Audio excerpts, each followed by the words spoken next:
দল হিসেবে আওয়ামী লীগের অস্তিত্বের প্রশ্ন নিঃসন্দেহে একেবারেই এখানে বলার কোনো জায়গা নেই আওয়ামী লীগ কোথায় গিয়ে দাঁড়াবে। তবে আমরা আপনাদেরকে এইটুক বলতে পারি যে যদি বাংলাদেশের রাজনীতির মাঠে বাংলাদেশ আওয়ামী লীগ আবার ফিরে আসে, তাহলে আওয়ামী লীগের নেতৃত্ব আলটিমেটলি মানে এটা কোনো অভ্যুত্থান বা বিদ্রোহের মধ্যে দিয়ে না, আওয়ামী লীগ স্ট্র্যাটেজিক কারণেই শেখ হাসিনাতে রাখবে কিনা এটা নিয়ে যথেষ্ট গুঞ্জন এবং আলোচনা আছে।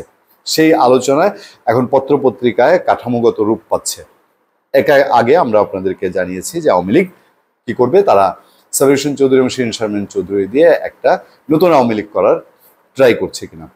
দেখেন, আওয়ামী লীগ আবার সংগঠিত হওয়ার কোনো চেষ্টা করছে, এই আলাপটাই আজকে থেকে 1-2 মাস আগে ছিল না। আওয়ামী লীগ আবার সংগঠিত হওয়ার কোনো প্রয়াস করবে ছিল না। প্রয়াসটা হয়েছে কোন লেভেল থেকে? আওয়ামী লীগের এখন তীব্র বিরোধী যদি আজরাইল হইতে চায় যারা, যেমন আসনাত আবদুল্লাহ, সার্জিস আলম, তারা মিটিং করেছে আওয়ামী লীগকে নিয়ে কার সাথে? বাংলাদেশ সেনাবাহিনীর প্রধান আর্মি চিফের সাথে। তাহলে টেবিলটা নিশ্চয়ই সেই পরিসরের একটা টেবিলে আওয়ামী লীগ নিয়ে আলোচনা হয়েছে। সো দ্যাট এইটা প্রমাণিত যে তাহলে আওয়ামী লীগ জায়গা মতন আলোচিত একটা টপিক। কেন টপিক? যে আওয়ামী লীগ ছাড়া রাজনীতি হওয়া বাংলাদেশে বিএনপি মনে করে সেটা টাফ, মানে একেবারেই যেই ঐতিহাসিক আওয়ামী লীগ যেটা, এটা শেখ হাসিনা যে আওয়ামী লীগ 17 বছর দিয়ে গেছেন সেটা নিয়ে নানান প্রশ্ন আছে।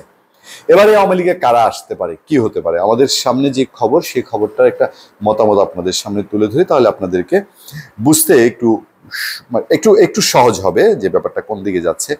32 নম্বরের ঘটনা ঘটেছে। 32 নম্বরের ঘটনা আওয়ামী লীগ একটা সময় মনে করে যে এটা বোধহয় তাদের পক্ষে এসছে কিনা, মানে আওয়ামী লীগের পক্ষে গেছে বলতে এই অর্থে, হ্যাঁ, একটা ইতিহাস, একটা বাংলাদেশের একটা গর্বের জায়গা ধ্বংস হয়েছে। কিন্তু ওই যে এই ঘটনা সারা পৃথিবী, বিশ্ব মহলে যারা আছেন, সচেতন মহল, তারা এটা গ্রহণ করেননি। এটা স্রেফ একটা উচ্ছৃঙ্খলতা, একটা নোংরামি এবং একটা খুবই হিংস্র একটা কাজ হয়েছে। ফলে সব জায়গায় সমালোচিত হয়েছে আওয়ামী লীগ বিরোধী অংশ যারা এটা করেছে। আচ্ছা, এবার আসুন আমরা মোদ্দা কথায় যেতে যাচ্ছিলাম।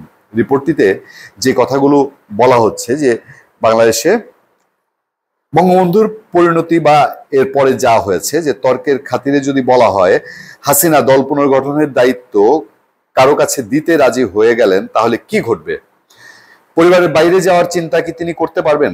তার কাছে আগে পরিবার, তারপর দেশ, তেমনটাই দেখা গেল 5 আগস্টে। এটার কারণ বলা হচ্ছে যে শেখ হাসিনা নিশ্চিত করেছেন যে তার পরিবারের সদস্যরা সবাই দেশের বাইরে গিয়েছেন কিনা, এবং 5 আগস্টের পরে তার পরিবারের কোনো সদস্য গ্রেফতার হননি।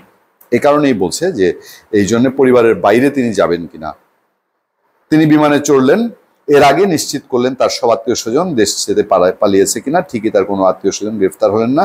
5 তারিখের আগেই তাদেরকে দেশ ছাড়তে বলা হয়েছিল। দৈনিক মানবজমিনের খবরে বলা হচ্ছে পরিবারের মধ্যে তিনি কাকে দায়িত্ব দেবেন? সজীব ওয়াজেদ জয়, সাইমা ওয়াজেদ পুতুল, নাকি রেদওয়ান মুজিব সিদ্দিক ববি? এখনই এমন জল্পনা কল্পনার মধ্যে আওয়ামী লীগ পুনর্গঠন করতে ভারতেরও একটা হিস্সার ব্যাপার আছে, বলছে মানবজমিন।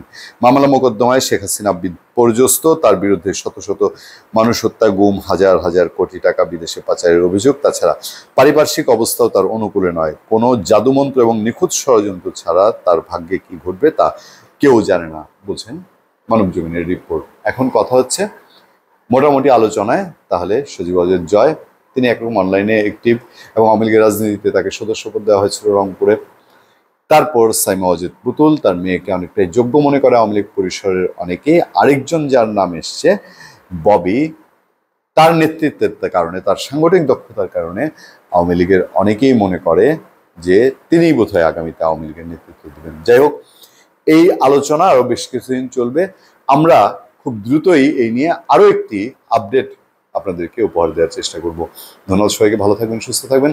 সত্য, করুণা এবং সহনশীলতার সাথে আপনাদের সাথে আমি আতিক রহমান পূর্ণিয়া।